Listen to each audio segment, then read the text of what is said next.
functions of cyclic AMP, cyclic AMP के functions की बात करेंगे। देखेंगे यहां पे लिखें कि cyclic AMP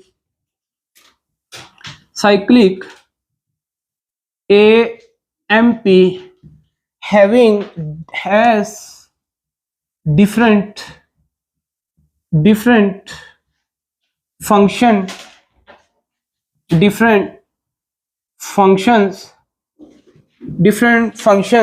in different cells of the body, in different cell of body के डिफरेंट सेल्स पे इसके क्या होते हैं जी, डिफरेंट फंक्शंस होते हैं। सो देख लेते हैं इसमें हमारे पास क्या है। नंबर वन आप लोगों ने याद रखना है, इसमें आपके पास हम बात करेंगे CNS पे।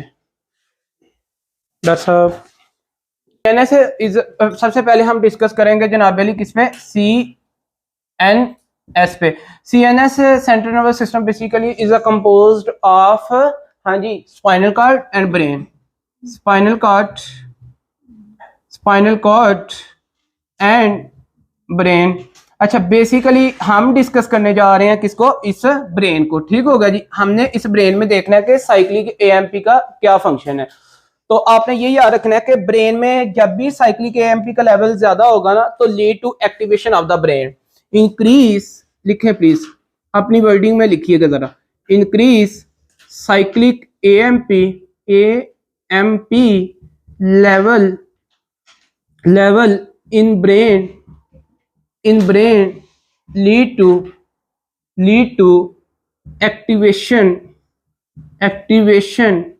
of brain, ब्रेन की जनाब अली ये क्या करवाएगा, एक्टिवेशन करवाएगा आपके पास। ठीक हो गया जी। अच्छा, cyclic AMP responsible for activation of the brain, ये तो आप लोगों ने बात कर ली। अच्छा, इसकी जो अब एप्लीकेशन है उसकी बात कर लेते हैं। देखें, आफ्टर फंक्शन आपके पास ना, अभी हमने एक बात करी थी फास्फोडाइएस्टेरेज एंजाइम की थी ना, तो उसी के रिलेटेड हमने इसकी जो है ना एप्लीकेशन लेके आनी। तो इधर लिखे जरा इसकी नंबर 2 पे एप्लीकेशन, इसकी लिखें जी एप्लीकेशन इसकी लिखें। एक नोट लिखिएगा कि after function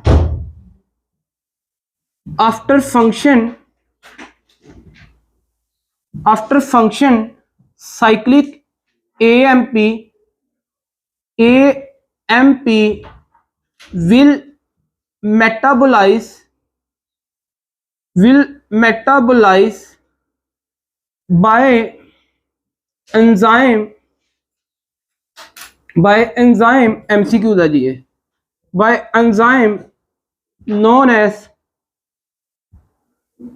as phosphodiesterase enzyme, phosphodiesterase enzyme. ये फास्फोडाइएस्टरेज एंजाइम बहुत इंपॉर्टेंट है इसमें, कि भाई जब साइक्लिक AMP ने ब्रेन को एक्टिवेशन कर ली तो उसके बाद इसको क्या वहां पे रहना चाहिए, नो, इसकी मेटाबॉलिज्म होनी चाहिए। मेटाबॉलिज्म करने के लिए जो एंजाइम है वो आपके पास फास्फोडाइएस्टरेज एंजाइम है। अब ये जो फास्फोडाइएस्टरेज एंजाइम है ना, याद रखिएगा, इसको इनहिबिट किया जाता है, इनहिबिट बाय, ये जरा लिखे इसकी एप्लीकेशन। अभी तक आपने क्या पढ़ा कि CNS में ब्रेन की एक्टिवेशन कौन करवाता है, साइक्लिक AMP। एप्लीकेशन के बाद आपकी जो फंक्शन करने के बाद जनाबेली मेटाबोलाइज कौन करवाता है, फास्फोडाइएस्टरेज। फास्फोडाइएस्टरेज को इनहिबिट कौन करता है, ये आपने लिखना है, इनहिबिट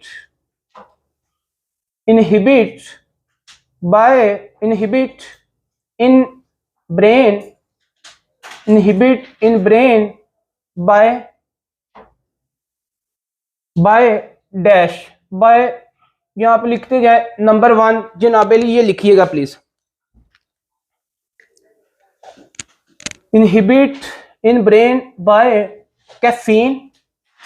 ये डेली लाइफ में अब बातें थोड़ी सी करने लगे, caffeine coffee, coffee, chocolate, chocolate, उसके बाद लिखें जी एनर्जी ड्रिंक वगैरह, एनर्जी ड्रिंक वगैरह, और आपके साइड बाय साइड ये जो एनर्जी ड्रिंक में वो रेड बुल वगैरह भी आ जाती है, रेड बुल वगैरह जितनी भी आपके पास है, ठीक है।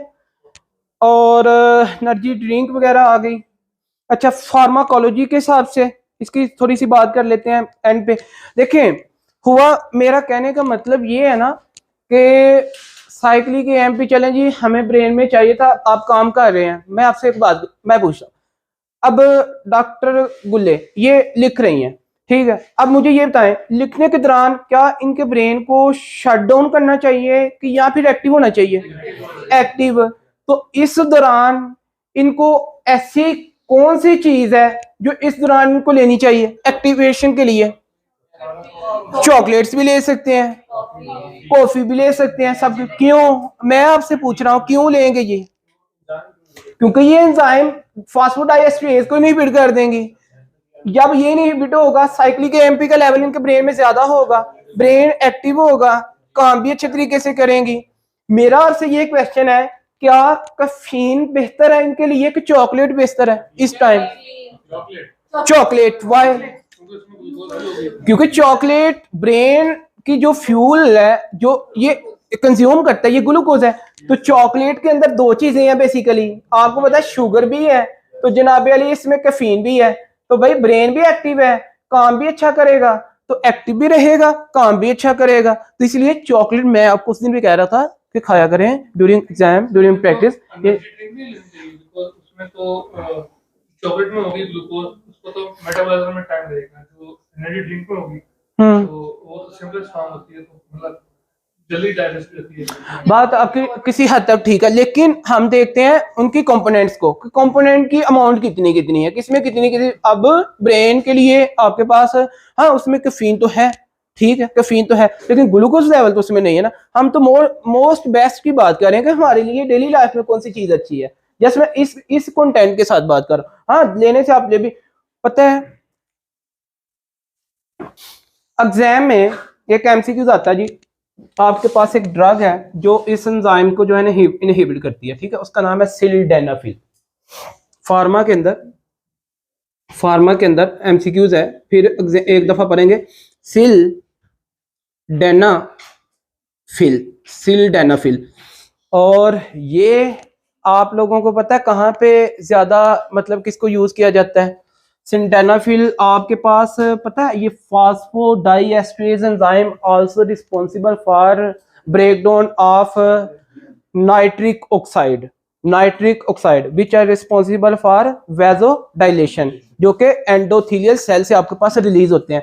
अगर किसी बंदे को आप एक टॉपिक पढ़ते हैं cor pulmonale and hypertension, pulmonary hypertension cor pulmonale, उसके अंदर एक आपके पास जो काज है ना वो ये है कि जब एंडोथेलियल सेल आपके पास डैमेज होते हैं ना due to high blood pressure, तो endothelial cell responsible for release of the vasodilator known as prostacyclin known as nitric oxide. अब ये जो नाइट्रिक ऑक्साइड है बेसिकली इसकी ब्रेकडाउन कौन करवाता है? फास्फोडाइएस्ट्रेज। इसको इनहिबिट करने के लिए वहां पे हम क्या देते हैं? सिल्डेनाफिल। ये इसकी एप्लीकेशन उसके लिंक के साथ। बात समझ आई ना आपको डॉक्टर साहब? ओके, तो ये आपने दो कंटेंट के हिसाब से कर लिया, इधर भी आपने कर लिया, आपने कोर पल्मोनी हाइपरटेंशन की ट्रीटमेंट के अंदर भी आपने ये बात कर ली, ठीक हो गया जी। नेक्स्ट प्लीज लिखें लंग्स पे। ये आपने सीएनएस पे एप्लीकेशन की बात करी है, किसकी? साइक्लिक एएमपी की, ठीक हो गया। क्वेश्चन तो नहीं है इस पे? किसी का कोई क्वेश्चन प्लीज? हाँ जी, क्वेश्चन तो नहीं है किसी का? लिखें जी लंग्स। नंबर 2 पे लिखें लंग्स। लंग्स में क्या होता है? आप लोगों के पास जो ब्रोंकियल स्मूथ मसल्स है ना, लिख लें प्लीज, ब्रोंकियल स्मूथ मसल। ये जो ब्रोंकियल स्मूथ मसल है, जब साइक्लिक एएमपी का लेवल लंग्स में रेज होता है ना, तो ब्रोंकियल स्मूथ मसल की वजह से आपके पास एक्टिवेट होते हैं और इनकी वजह से ब्रोंकोडाइलेशन होती है। तो आप लोग लिखें increase cyclic AMP, increase cyclic AMP responsible जनाबेली फॉर ब्रोंको डाइलेशन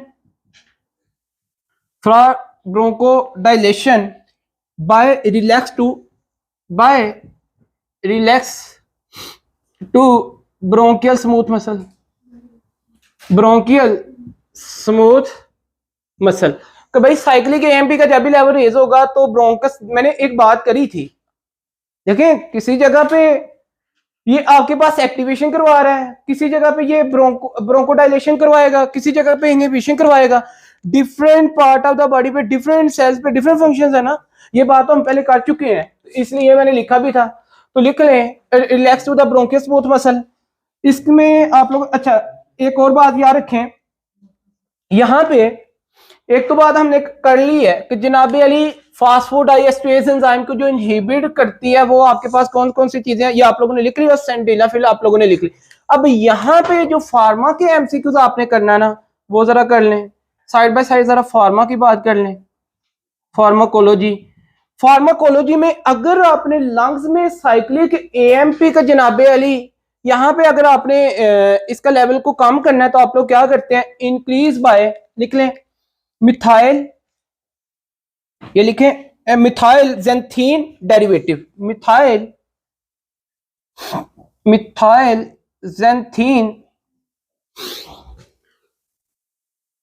ज़ैंथीन। अगर आपने साइक्लिक एएमपी का लेवल लंग्स में इंक्रीज करना है तो उसके लिए आप लोग क्या करेंगे, मिथाइल ज़ैंथीन डेरिवेटिव देंगे। तो सच एस कौन कौन से, सच एस आप लोग बड़ी मशहूर जमाना ड्रग्स का नाम सुनते हैं, थियोफाइलिन, हाँ जी। आप देखें ना, फॉर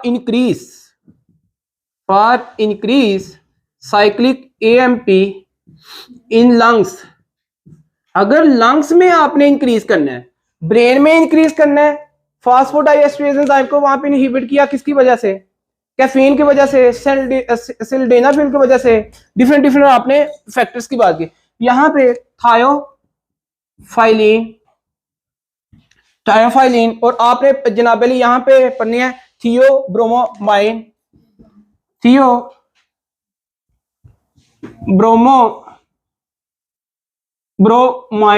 ये आप लोगों ने इसकी ये दो ड्रग्स एमसीक्यूज के रिलेटेड हैं। लेकिन फिर आप लोग फार्मा में पढ़ेंगे, ये जस्ट आपको एक मैं फार्माकोलॉजी के हिसाब से आपको रिव्यू दे रहा हूँ, ठीक होगा।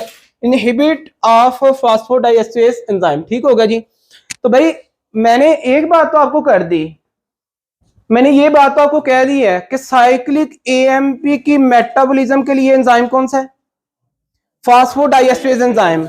अगर लंग्स में फास्फोडाइएस्टेरेज एंजाइम को इनहिबिट करना है तो कौन सी ड्रग देंगे, मिथाइल ज़ैंथीन डेरिवेटिव। तो ये अब इनका मैकेनिज्म ऑफ एक्शन क्या है, ये लिख लें कि जनाब अली विल इनहिबिट टू, हाँ जी, फास्फोडाइएस्टेरेज एंजाइम। तो ये बात मेरे ख्याल में आपको क्लियर होनी चाहिए। ब्रेन में अगर करना है सिल्डेनाफिल और साथ में आपके रिस्क फैक्टर दूसरे में, अगर लंग्स में इंक्रीज करना है साइक्लिक एएमपी को और फास्फोडाइएस्टेरेज को इनहिबिट करना है तो ये मिथाइल ज़ैंथीन डेरिवेटिव। एमसीक्यूज के रिगार्डिंग दो ड्रग्स आपको मैंने बता दी, अगर क्वेश्चन है तो बताएं प्लीज। क्लियर, नेक्स्ट लिखें थर्ड एरिया आपके पास है जी हार्ट, थर्ड नंबर पे लिखें हार्ट। हार्ट पे क्या होता है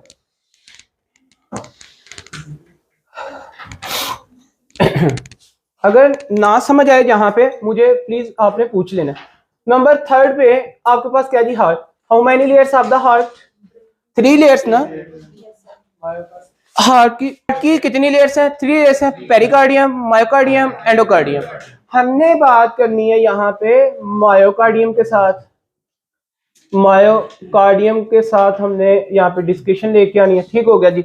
अच्छा तो इसमें लिख लें कि जब साइक्लिक एएमपी का लेवल आप लोग हार्ट दिल में मतलब कि इंक्रीज करेंगे ना, तो second layer of the heart myocardium, और इसका जो रिजल्ट होगा ना जनाब अली, वो उसको एक्टिव करेगी एक तरह साइक्लिक एएमपी के। जब लेवल रेज होगा तो मायोकार्डियम की वजह से इसकी फोर्स ऑफ कंट्रैक्शन क्या होगी, इंक्रीज होगी। तो आप लोग इस तरह करें, लिख लें कि जनाब अली cyclic AMP increase, cyclic AMP responsible for, हाँ जी, responsible for increase force of contraction. और पता है एक साइड पे लिख लें जी नोट लिखें, ये आप लोगों को पता होना चाहिए। एक 4 टर्मिनोलॉजीज, आइनोट्रोपी,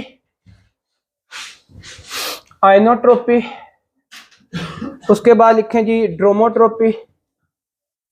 ड्रोमोट्रोपी लिखें जी आप लोग इसमें क्रोनोट्रोपी, और आप लोग लिखें जी इसमें बैथमोट्रोपी,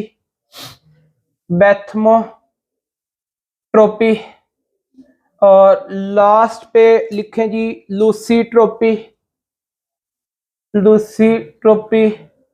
क्या मतलब है इनका जी, अब ये हमने देखना। आइनोट्रोपी से बेसिकली कॉन्ट्रैक्टिलिटी इंक्रीज होगी। जब भी अगर पॉजिटिव आइनोट्रोपी का मतलब है इंक्रीज फोर्स ऑफ कॉन्ट्रैक्टिलिटी या कंट्रैक्शन, तो लिख लें अगर ये पॉजिटिव है तो इंक्रीज फोर्स ऑफ कंट्रैक्शन, अगर ये नेगेटिव है तो फिर डिक्रीज फोर्स ऑफ कंट्रैक्शन। बात क्लियर होगी ना। ड्रोमोट्रोफी है आपके पास जनाब अली, इंक्रीज पॉजिटिव है तो इंक्रीज फोर्स ऑफ कंडक्शन, ये कंट्रैक्शन है, ये कंडक्शन है, ये बात याद रखिएगा। अगर नेगेटिव है तो डिक्रीज फोर्स ऑफ कंडक्शन। बात समझ आ गई। क्रोनोट्रोपी इंक्रीज हार्ट रेट, पॉजिटिव है तो जनाब Ali increase heart rate, negative है तो डिक्रीज हार्ट रेट। ये आज के बाद आपको पता होना। बैथमोट्रोपी है, इंक्रीज पॉजिटिव है तो increase excitability, EXCIBITY excitability, negative है तो डिक्रीज हो जाएगी एक्साइटेबिलिटी। लूसीट्रोपी बेसिकली क्या है, रिलैक्सेशन, पॉजिटिव है तो जनाब अली इंक्रीज रिलैक्सेशन है, और नेगेटिव है तो आपके पास क्या है जी, डिक्रीज रिलैक्सेशन नेगेटिव में। तो ये टर्मिनोलॉजीज आपको अब जहां पे भी इंशाल्लाह सीबीएस में बार बार पढ़नी है हमने, तो आप लोगों को पता नहीं। हमारा कंसर्न था जस्ट इससे फोर्स ऑफ कंट्रैक्शन पे। तो भाई देखें cyclic AMP responsible for the increase force of contraction in the heart, और ये आप लोगों को पता होना चाहिए। अच्छा यहाँ पे अब मेरा क्वेश्चन है कि भाई अगर हार्ट की मायोकार्डियम में साइक्लिक एएमपी का लेवल रेज करना है तो क्या करेंगे फार्माकोलॉजी के रिगार्डिंग। तो लिख लें फार्माकोलॉजी के एमसीक्यूज, फार्माकोलॉजी, और मैं आपको इसकी एप्लीकेशन बताता हूं, ठीक है।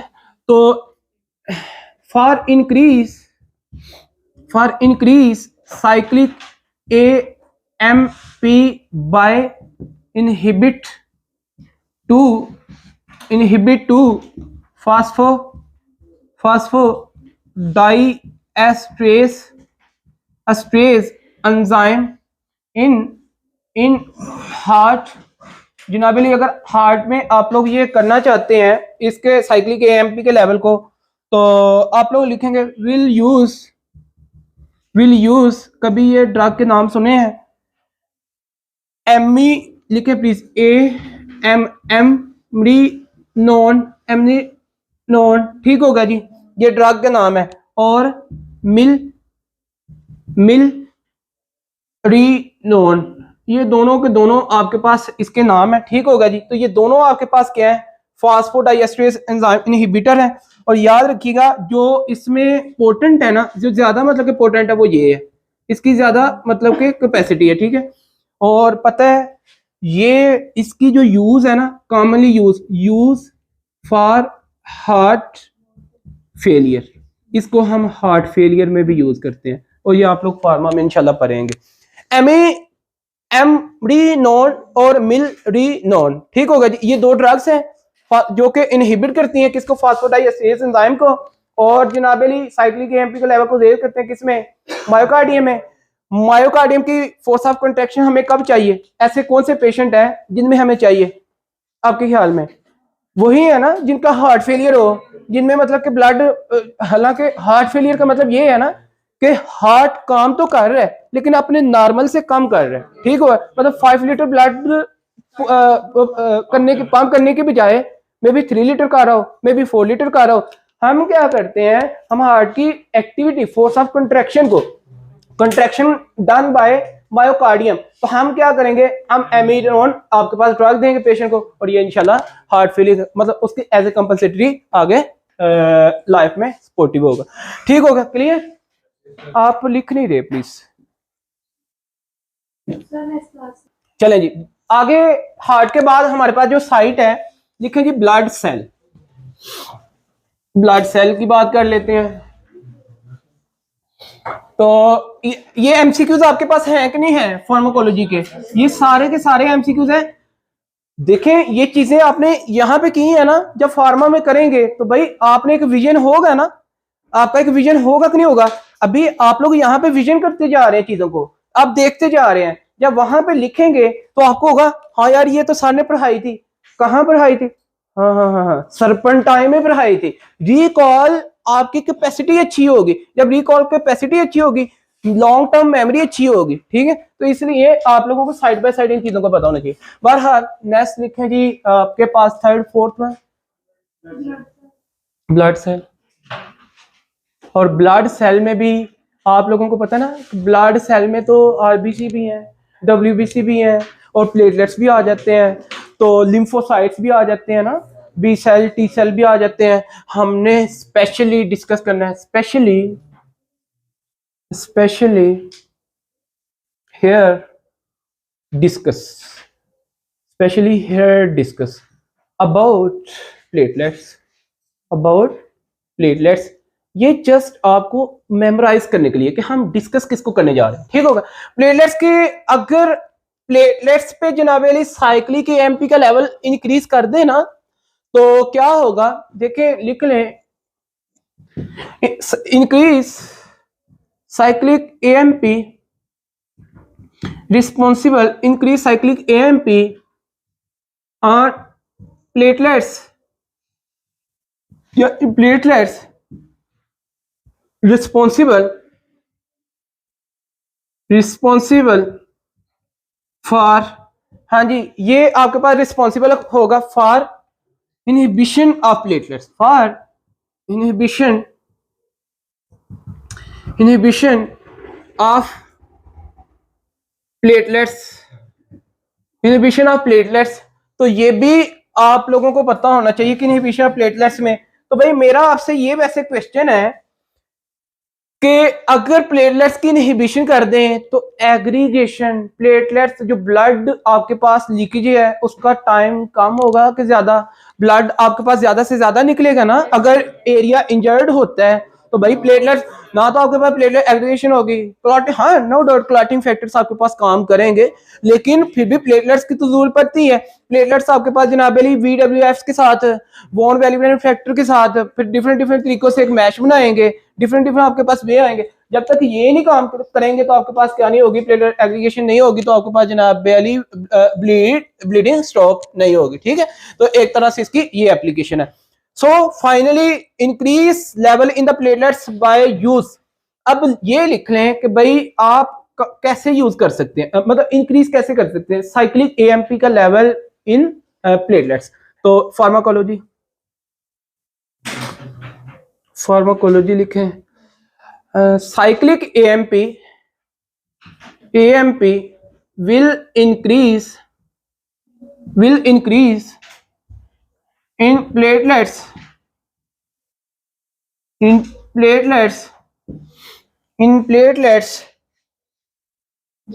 platelets by inhibiting by inhibiting 2-phosphodiesterase enzyme. Phosphodiesterase enzyme with the help of हाँ जी with the help of diperi yes di with the help of drug known as dipyridamole dipyridamole MCQs है, ये point याद रखिए। डाइपैरिडामोल आपके पास क्या करती है जनाब अली, इसको इनहिबिट कर देते, इनहिबिट टू डाइफॉस्फोएस्ट्रेज एंजाइम। ठीक होगा जी, एमसीक्यूज है ये। ओके, डाइपैरिडामोल ये ए है, ठीक हो गया, डाइपैरिडामोल। तो ये आप लोगों को पता होना चाहिए। अच्छा, आप लोगों ने परेशान नहीं होना अगर किसी को भी ड्रग्स नहीं ना याद होंगी। हमने हार्ट के लिए भी बात करी है, हमने जनाब लंग्स में अभी बात की है, मिथाइल मतलब के जेंथीन के साथ बात की है, 2 ड्रग्स हमने पढ़ ली, थियोब्रोमाइन। अब मुझे आप कहेंगे यार सर को तो याद है, सर तो बड़ी जल्दी बोल दे, मैंने तो बार बार पढ़ी है ना, रिपीटेशन की वजह से मैं तो बार बार करी जा रहा हूँ। आपकी भी जब रिपीटेशन होगी, यहाँ पे करवाने का मकसद ये है कि जब अगेन एंड अगेन आप पढ़ेंगे ना तो आप भी इसी तरह आपको याद हो जाएंगे। ठीक है, मसला नहीं है, प्लीज किसी को नहीं याद होती डोंट वरी। तो स्पेलिंग अगर गलत है तो प्लीज मुझसे पूछना है, मैंने स्पेशली एक के लिए कहा है, मैंने स्पेलिंग देखे थे इस वजह से आप लोगों ने मुझसे पूछना, बजाय इसके कि कल को आपको पढ़ने में मसला हो तो पूछा करें प्लीज। अच्छा जी, लिख लिया। अच्छा, अब बात कर लेते हैं जीआईटी पे, नंबर 5। अगर किसी का कोई स्पेलिंग अगर आपको नहीं समझ आ रही लिखे हुए की, या फिर आपको वैसे नहीं समझ, मुझसे पूछे please. Number 5 GIT, gastro intestinal tract. अच्छा, जीआईटी में आपके पास है जी intestinal mucosa cell, specially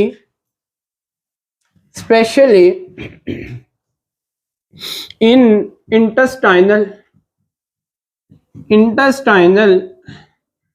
mucosal cell, intestinal mucosal cell. ठीक हो गया जी।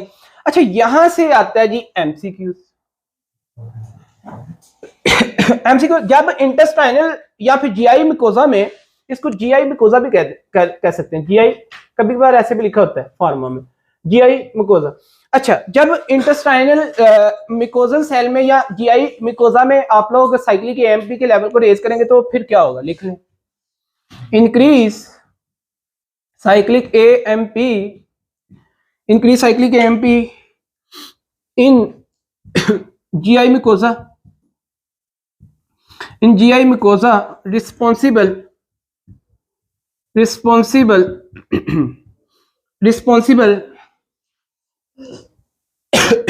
for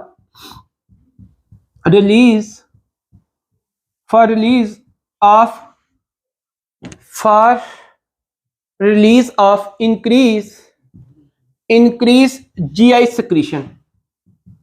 जीआई सक्रीशन आपके पास क्या हो जाती है जी, इंक्रीज हो जाती है। अब इसमें एमसीक्यू कैसे आता है, आप कहेंगे कि सर आपने इसमें बिगनिंग में क्यों एमसीक्यू बता दिया है, ये आप लोगों को मैं इसकी एप्लीकेशन बताने लगा। Increase cyclic AMP in GI mucosa responsible for release of increase GI secretion. GI secretion आपके पास इंक्रीज हो जाती है। अब इन्फेक्शियस डिजीज में ना, ये चाइल्डहुड की जब इन्फेक्शियस डिजीज पढ़ते हैं ना, तो एक आप लोग जनाबे अली डिजीज पढ़ते हैं जिसको आप हैजे के नाम से जानते हैं। कौन करवाता है हैजा जी, विब्रियो कोलरा। कौन, vibrio cholera. Causative agent of cholera आपके पास क्या है, हेडिंग दे, एप्लीकेशन इसकी है, इसकी एप्लीकेशन करने लगे हैं हम, और नोट भी लिख लें। एमसीक्यूज इसलिए आता है क्योंकि डेली लाइफ में इसकी एग्जांपल है। एप्लीकेशन क्या है, नोट भी लिखें साइड बाय साइड। आप लोग पढ़ते हैं जी कोलरा, और कोलरा को क्या कहते हैं उर्दू में, वो हैजा, मतलब कि ठीक है, चावल शावल खाने से बंदे को, चावल लस्सी खा लिए तो कहते हैं जी अब बंदे को जो है मसला क्या होता है, इसको वो बल्कि डायरिया भी राइस के साथ लिया जाता है, क्राइस टाइप डायरिया। ठीक हो गया। अच्छा, कॉजिटिव एजेंट इसका लिखें जरा, कॉजिटिव एजेंट जो करवाने वाला है, तो वो आपके पास क्या है, विब्रो कोलरा, नाम से भाई जाहिर है विब्रो कोलरा, तो ये करवाता है, ठीक हो गया। और इस विब्रो कोलरा में बेसिकली क्या होता है, इसकी जो क्लिनिकल प्रेजेंटेशन है ना वो लिख लें जरा भाई। वाटरी डायरिया होता है कि नहीं होता, वाटरी डायरिया।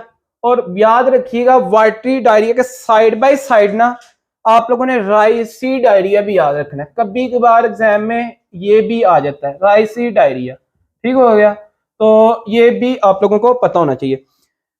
अच्छा जी, 7 पास रिसेप्टर या serpentine receptor linked with GS, आपके ख्याल में, चलिए मैं आपसे पूछता हूं, वैसे यहां पे सिक्रीशन ज्यादा हो रही है, आपके ख्याल में जी आई होगा, जी एस होगा, जी नॉट होगा, जी क्यू, जी एस होगा ना।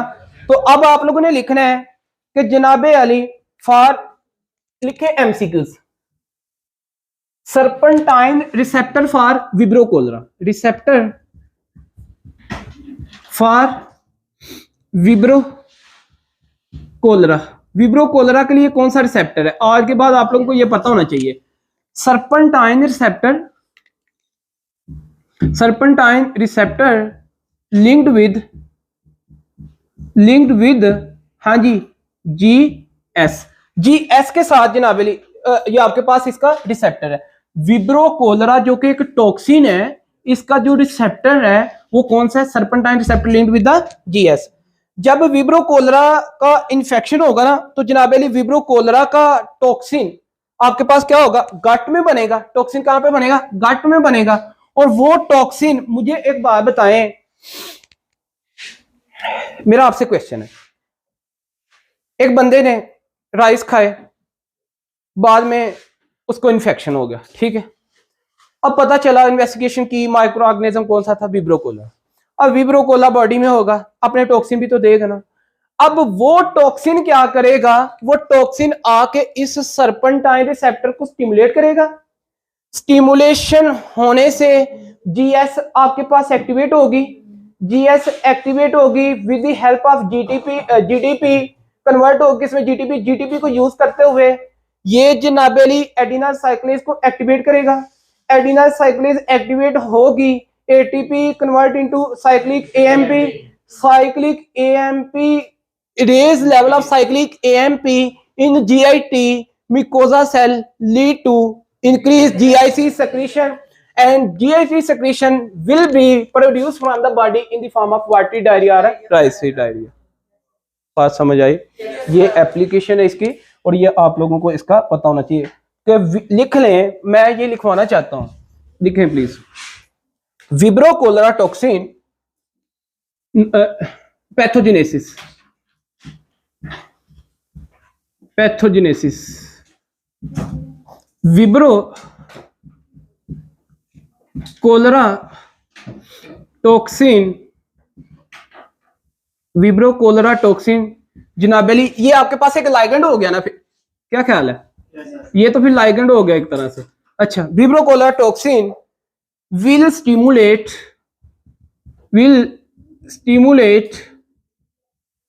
टू एक्सटर्नल डोमेन, ऐसे है,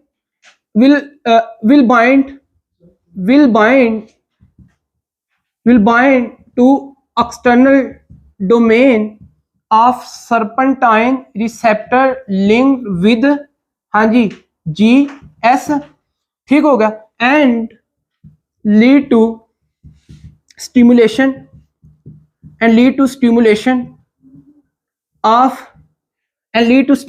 of internal domain and lead to stimulation result लिखें उसका, जब स्टिमुलेशन हो गया, lead to stimulation of receptor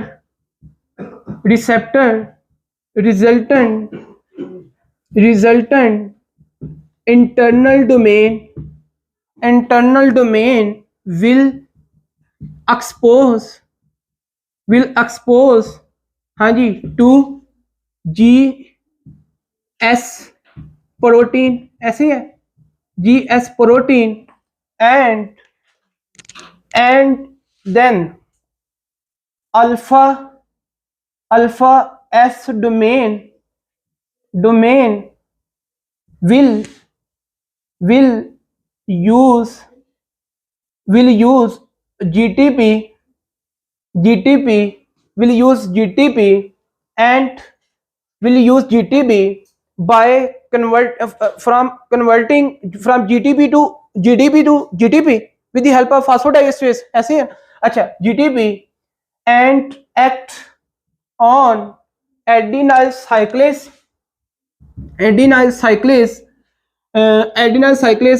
उसका जो रिजल्ट होगा, रिजल्ट उसका जो है जनाबे लिए आपके पास ATP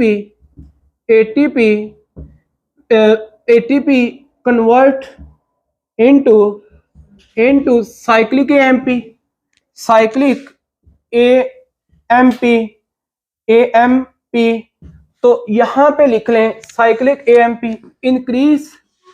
increase level of cyclic AMP in GI mucosa lead to watery diarrhea या फिर आपके पास है राइसी डायरिया। तो ये आप लोगों को पैथोजेनेसिस का पता चल गया कि आज के बाद होती कैसे है। ठीक हो गया जी। तो बात कर लेते हैं जी आगे। ये थी 5th साइड, लिख लिया आप लोगों ने। नेक्स्ट लिखे रीनल सिस्टम। देखें बॉडी के डिफरेंट साइड्स पे साइक्लिक AMP के डिफरेंट फंक्शंस हैं इन डिफरेंट सेल्स। ये बात आप लोग पहले लिख चुके हैं, कंफ्यूजन नहीं है मेरे ख्याल में, ऐसे ही है ना। तो लिख लें renal system.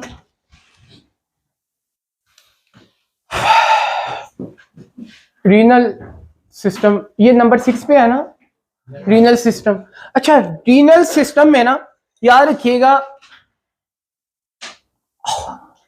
structural and functional unit of kidney, nephron, and we know very well from the renal system, from the basic science segments of the nephron: PCT, loop of Henle, DCT, late part of the DCT, early part of the DCT, loop of Henle further divided into ascending descending loop of Henle, collecting duct, collecting tubule। ये आपके सारे के सारे क्या है, segments है।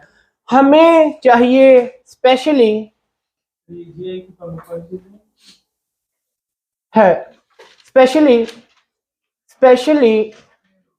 PCT, proximal convoluted tubule.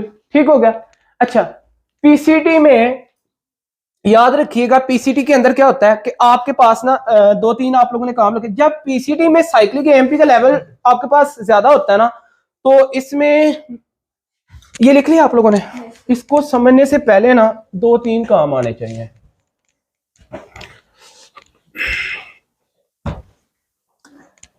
अच्छा, मुझे एक बात बताएं, एक आपके पास है थायराइड ग्लैंड, एक आपके पास है पैराथायराइड ग्लैंड। थायराइड ग्लैंड के बैक साइड पे ही पैराथायराइड ग्लैंड है। ठीक है। अच्छा, लिख ले नोट, साइड पे नोट लिख ले, फिर ये समझ आनी है, ऐसे नहीं है ये समझ आ सकता। लिखें जी पैराथायराइड हार्मोन, पैराथायराइड हार्मोन, और parathyroid hormone release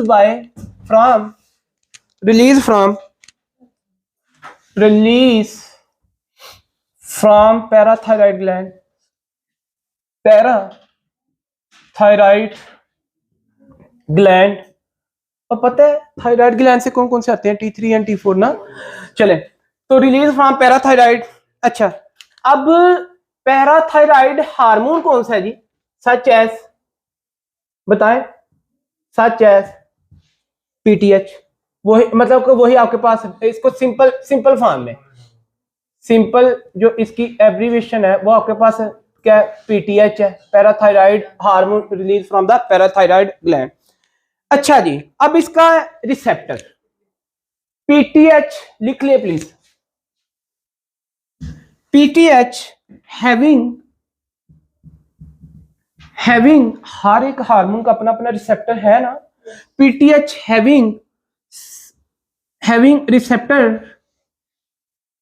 receptor known as known as serpentine receptor linked with GS। भाई इसका भी GS रिसेप्टर है, किसका? PTH का। आपको ये पॉइंट समझ आ गया? इन कहां पे? इन जनाबे अली PCT cell, in PCT cell. मैंने क्या लिखा है कि पैराथायराइड हार्मोन है रिलीज बाय पैराथायराइड ग्लैंड, और parathyroid hormone having receptor known as serpentine link with GS receptor. ठीक हो गया जी, इन PCT। अब लिखें कि when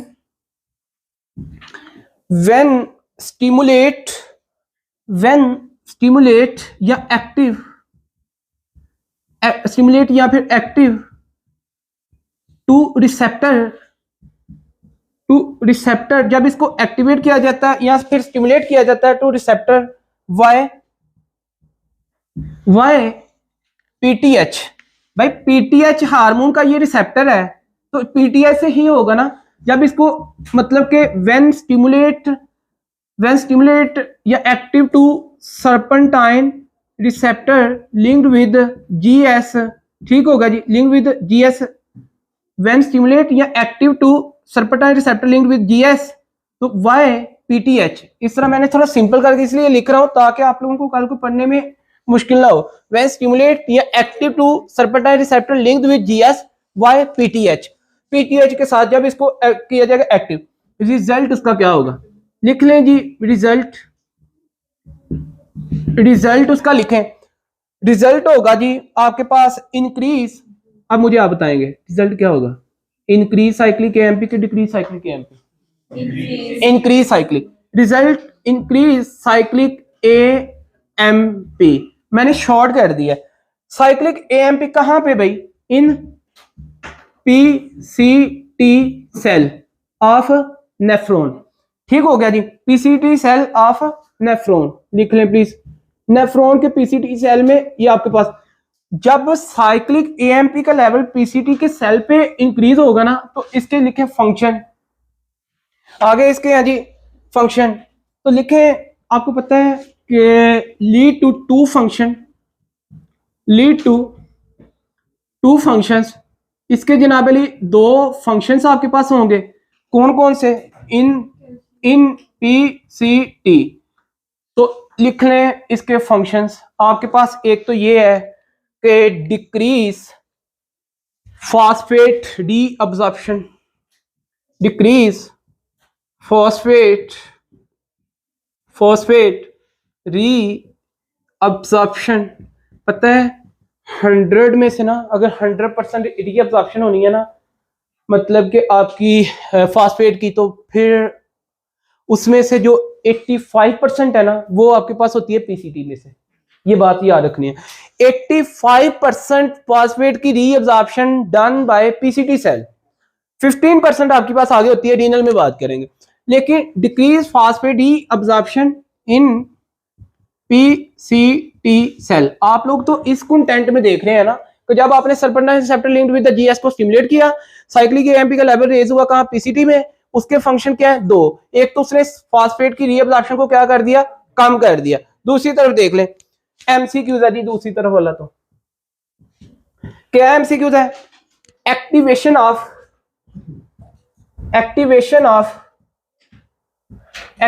of alpha 1 hydroxylase enzyme. मेरा आपसे क्वेश्चन है, बायोकेमिस्ट्री से भी आप जानते हैं, विटामिन डी को जब आप लोग पढ़ते हैं न्यूट्रिशन में, तो आप लोग रीनल से भी जानते हैं कि भाई alpha 1 hydroxylase responsible for activation of which vitamin? Vitamin D. तो लिख लें कि भाई जब आप इन PCT सेल में आप अल्फा इसकी एक्टिवेशन होगी।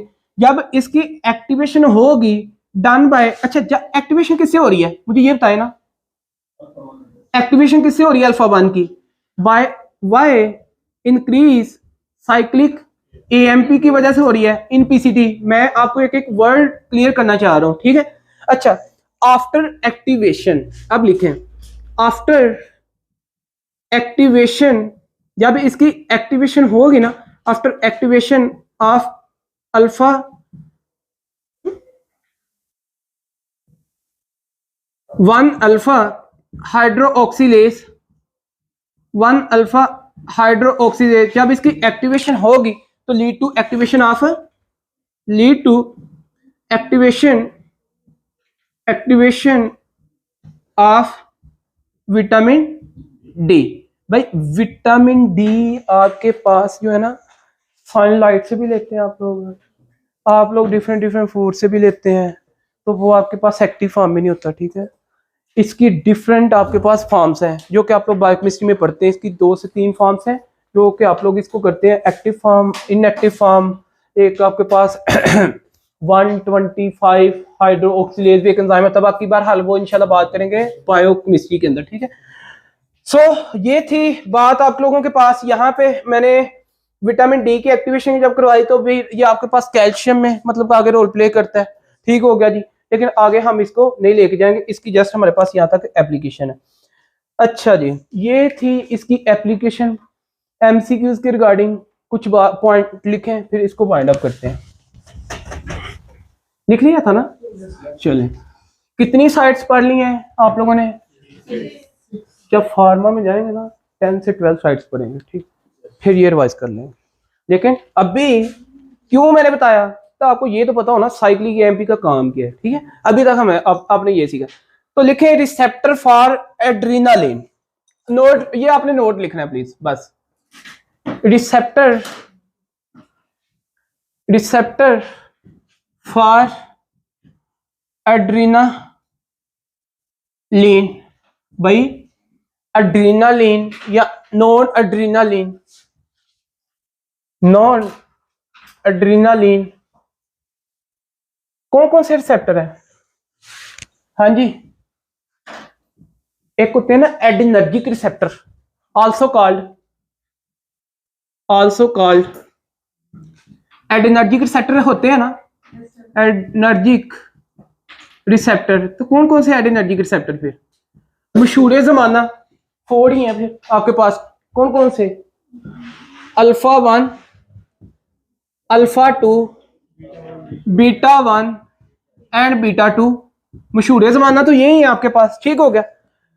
जिन रिसेप्टर पे एड्रीनालिन आके काम करेगी उन रिसेप्टर को आप एडिनर्जिक रिसेप्टर कहते हैं। ये तो बात आप लोगों के पास क्लियर होगी।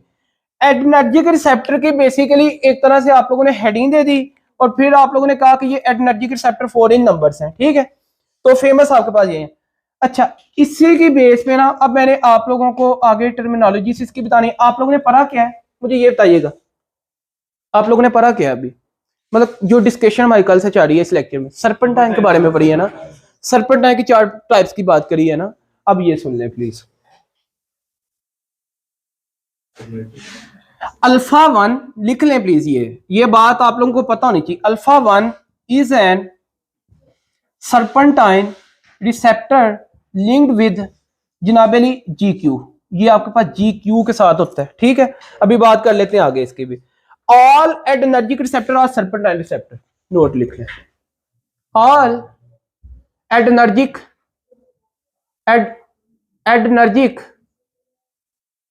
रिसेप्टर्स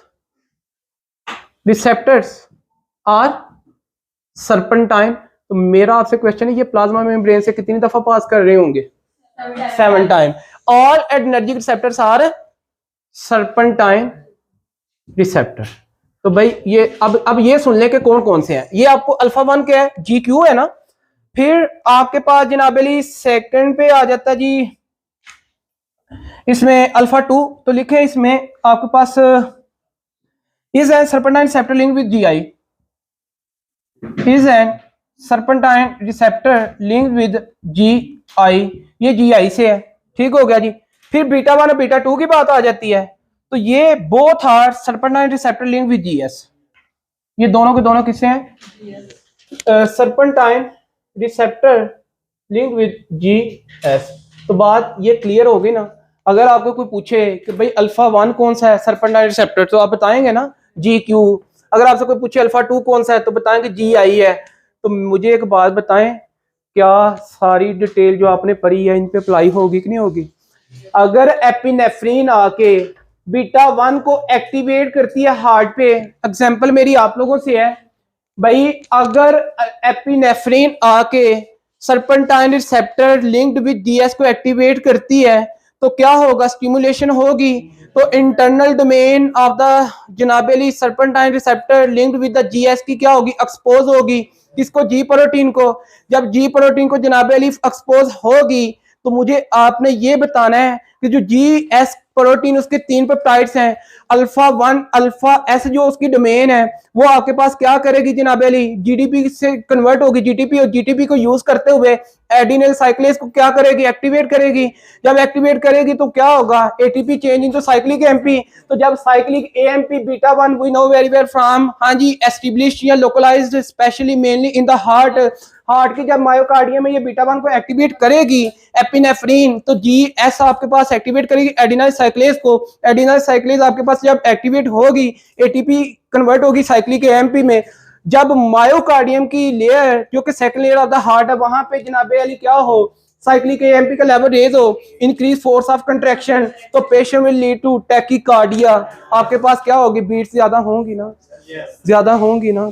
तो भाई आपके पास सिंपैथेटिक डिस्चार्ज जब भी होता है, एपिनेफ्रीन रिलीज होती है, तो यही सारा मैकेनिज्म चल रहा होता है। आज के बाद ये पता चल गया कि जीएस आपके पास क्या है? ये इन दोनों के लिए। बीटा 2 मैं आपसे बात करता हूं। Beta 2 specially mainly localise in the bronchus, और ब्रोंकस पे जब इसको एक्टिवेट करेंगे with the help of epinephrine तो क्या होगा? वहां पे आपके पास जनाबेली वही स्टिमुलेशन होगी रिसेप्टर की, जीएस होगी, एडिनाइल साइक्लेज होगा, ATP convert into cyclic AMP, increase level of cyclic AMP in the जनाबेली smooth muscles of the bronchus will lead to bronchodilation. बात समझ आ गई? यही आपके पॉइंट्स हैं, ये आप लोगों को पता होना चाहिए। Next please. अच्छा जी, ये क्लियर है। सो फाइनली स्टूडेंट्स, हमने अपनी जनरल एंडोक्राइनोलॉजी को वाइंड अप करते हैं यहाँ पे। आप लोगों को मुबारक हो इसकी। और ये है कि हमारे पास एक छोटा सा बस टॉपिक है अप एंड डाउन रेगुलेशन, इंशाल्लाह टाइम निकालेंगे साइड बाय साइड किसी दिन ऐसे 10-20 मिनट में वो भी कर देंगे। और हमने जो मेनली टॉपिक्स आप लोगों ने याद रखने हैं, हार्मोन्स के बारे में याद रखना है आप लोगों ने, जनरल एंडोक्राइनोलॉजी में आप लोगों ने सर्पेंटाइन रिसेप्टर को याद रखना है, ठीक है। बाकी आपने ग्लैंड्स के अंदर मिस ग्लैंड को याद रखना है जो कि पैंक्रियाज है, ठीक हो गया, एज ए एमसीक्यूज। हार्मोन में डिफरेंट आप लोगों ने टाइप्स की बात की हुई है, ठीक है। माइन इन नेचर आपके पास होते हैं, पेप्टाइड इन नेचर आपके पास होते हैं, आयन लिंक्ड आपके पास कुछ होते हैं, ये डिफरेंट डिफरेंट आपने टाइप्स की बात करी हुई है। रिसेप्टर्स की आपने बड़ी डिटेल में बात कर ली है, और इनकी एप्लीकेशन आपकी कहाँ कहाँ पे आएंगी वो आप लोग देखते जाएंगे। Thanks for your concentration, for your consciousness and lecture dismiss till tomorrow.